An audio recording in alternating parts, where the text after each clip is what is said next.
जय महाराष्ट्र मित्रांनो, काल अखंड भारतातील मानाचं हिंद केसरी मैदान पार पडलं.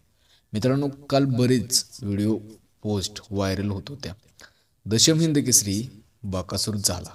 मित्रांनो, पब्लिकच्या मनातला, बकासूर प्रेमींच्या मनातला आपला वाघ काल हिंद केसरी झालाच आहे.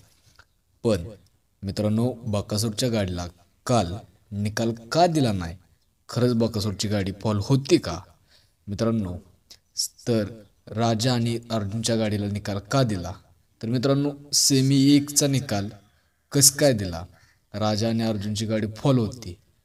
मित्रांनो, सेमी एकमध्ये तास क्रमांक 3 वर राजा आणि अर्जुन पळत होता.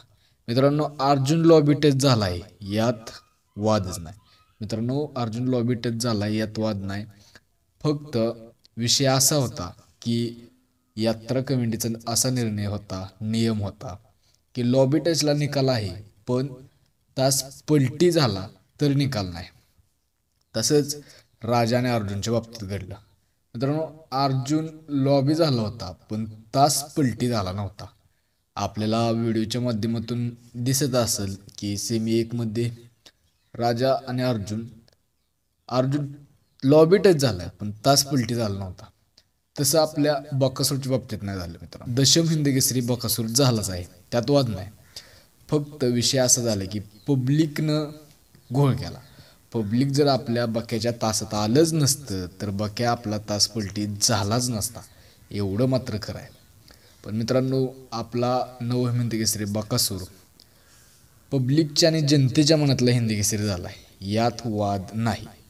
फक्त विषय असा आहे की पब्लिकनं जरा समजून घेतलं पाहिजे की बाबा, हा मोका प्राणी, हा मोका प्राण्याला काहीसुद्धा समजत नाही.